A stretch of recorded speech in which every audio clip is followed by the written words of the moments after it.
4,000 years ago, in the cradle of civilization, the mighty King Gilgamesh built the great city of Uruk. Its walls stood higher and stronger than any in Mesopotamia. Its craftsmanship surpassed all others. And at the base of its gates, at the foundation of the city walls, there lies a stone of lapis lazuli. It is here that the story of Gilgamesh is carved. Gilgamesh, 1/3 human and 2/3 god, the strongest superhuman that ever existed.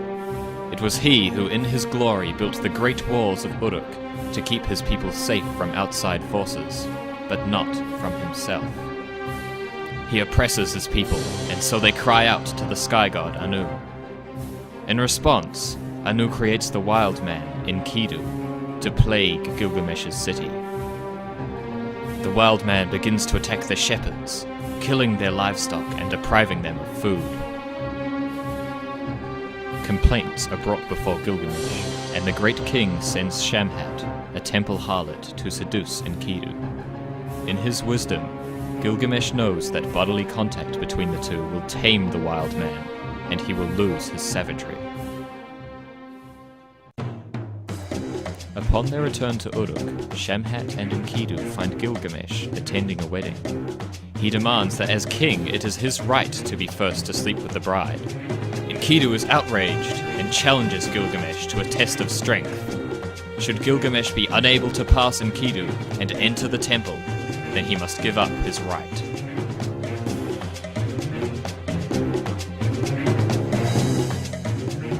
Late into the day they fight, until finally, as the moon takes to the sky, Gilgamesh gains the upper hand, forcing Enkidu to concede his superiority. The wise king, however, honors Enkidu's wishes, and they return to his palace as friends. A few years pass in Uruk, and Gilgamesh and Enkidu grow lazy. So the king proposes a great adventure to the southern cedar forests, to slay the demon Humbaba and cut down his trees. Enkidu protests at first, but eventually gives in. The journey through the deserts are harsh, but the warriors travel on. Each night, Gilgamesh dreams terrible dreams. In the first, he sees Enkidu lying still in bed. When he awakes, Enkidu tells them that it means they shall be victorious in their coming battle, and return home safely. In the second, he sees a giant man whose flesh is made of stone, his huge fist wrapped around Gilgamesh's waist. Again, Enkidu claims it is a good omen, and that Gilgamesh's legacy will be lifted to the heavens. Into the glorious cedar forest they stride, and before their strong axes, the trees begin to fall.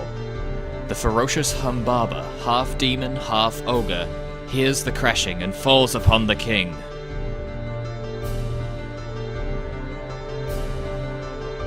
Finally, the killing blow is dealt. From the tallest tree in the forest, Gilgamesh and Enkidu cut a mighty gate for the walls of Uruk. They build rafts from the remaining trees and float down the Euphrates River to their city.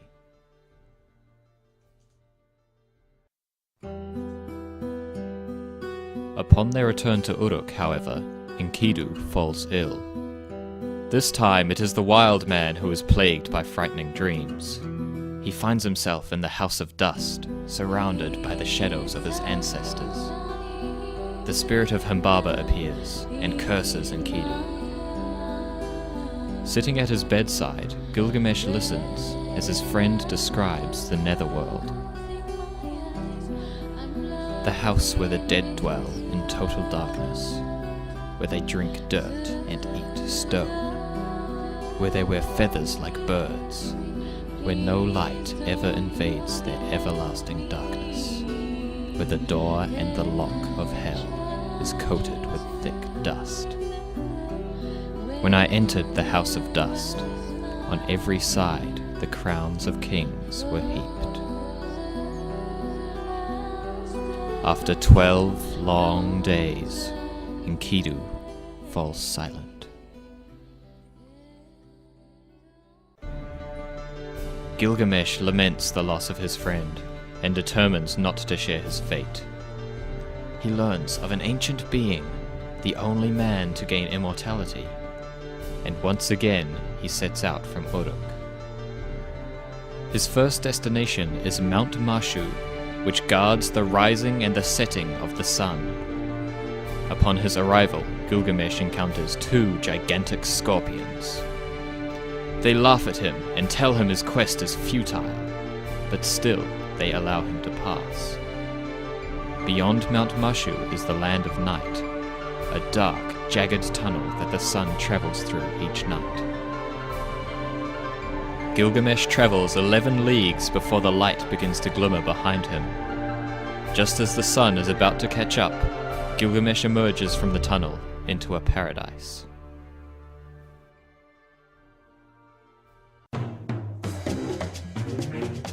From atop a hill overlooking the waters of death, Gilgamesh sees the boat that will carry him to his final destination. But blocking his path are two huge stone creatures sleeping on the shore.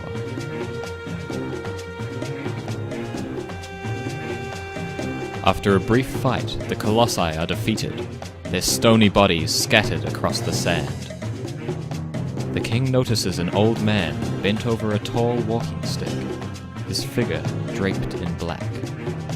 The man introduces himself as Urshanabi, the boatman, and scolds Gilgamesh for killing the giants, who are the only creatures capable of touching the waters of death.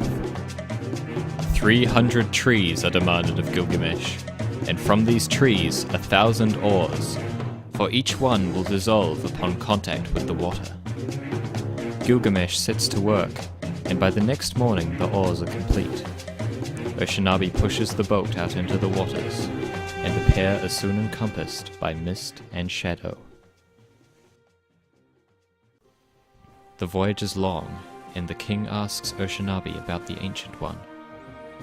He is told of the time before the Great Flood, and of the gods' secret council, where they resolved to destroy the world in a great storm. He is told of the god Ea, who warned the Ancient One, and told him to gather all living things in a boat. He is told of the storm, and how when the black clouds arrived, even the gods were frightened. As the boatman's story comes to an end, the bottom of the boat hits soft sand. The mist parts to reveal an island, deserted apart from a small cottage. At the door waits the Ancient One. In exchange for eternal life, the Ancient One challenges Gilgamesh to stay awake for 6 days and 7 nights. But as soon as he finishes speaking, Gilgamesh falls to the ground in a deep sleep. The Ancient One goes inside and asks his wife to bake a loaf of bread for each day the king sleeps. Time passes, and when Gilgamesh awakes, he denies sleeping. The Ancient One shows him the loaves of bread laid out before him, each in its own state of decay. Gilgamesh is distraught, his opportunity for immortality lost. He begs the Ancient One for another chance. He tells the king of a plant, hidden at the bottom of the ocean, that will restore Gilgamesh's youth. Back the king travels, across the waters of death, through paradise and the land of night. He ties stones to his feet and marches down into the depths of the ocean. He emerges hours later with the plant and collapses on the shore. While he sleeps, a snake moves down from the dunes and eats the plant. Its skin is shed and its body revitalized. When Gilgamesh awakes, he sees the snake reborn and knows his hope is lost.